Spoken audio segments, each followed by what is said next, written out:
Hi friends, నేను మీ critics girl. నేను రీసెంట్గా ఈ ఛానల్ని మొదలుపెట్టాను. నా ఫస్ట్ వీడియో ఇది. నేను రీసెంట్గా ఆఫీసర్ ఆన్ డ్యూటీ అనే మూవీని చూశాను నెట్ఫ్లిక్స్లో. దీని రేటింగ్ వచ్చి యావరేజ్ 7.5 ఇచ్చారు.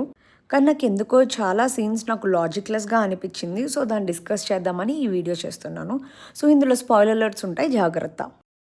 ఇందులో ఫస్ట్ది ఏంటంటే, నేను చూసిన క్రైమ్ ఇన్వెస్టిగేషన్ మూవీస్ అన్నింటిలోనూ పోలీస్ ఎక్కడో చోట గన్ వాడతాడు. కానీ ఈ మూవీలో ఎక్కడా కూడా పోలీస్ ఒక్కసారి కూడా గన్ వాడడు. అంటే ఆయన డీల్ చేస్తుంది గల్లీ బాయ్స్నో లేదా రోడ్ సైడ్ రౌడీస్నో కాదు కదా. They are big drug peddlers on top murder accused. So last దాకా బ్లాక్ అండ్ వైట్ మూవీస్ లాగా డిష్క్యూ అని గన్ లేకుండా ఫైట్ చేస్తున్నాడు. అదేంటో నాకు అర్థం కాలేదు.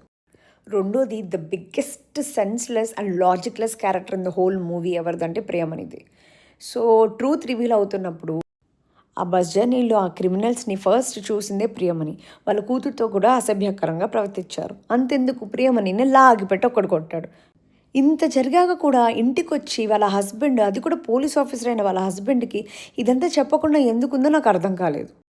థర్డ్ లాజిక్లెస్ థింగ్ ఏంటంటే, బస్సులో అందరి ముందు వాళ్ళ అమ్మని లాగిపెట్టి కొట్టాక వాళ్ళ అమ్మాయి అటు తిరిగి ఇటు తిరిగి మళ్ళీ వీళ్ళ వల్లనే అలా పడుతుంది, ఆ ఫేసెస్ ఆ మాత్రం గుర్తుపట్టలేదా అని అనిపించింది.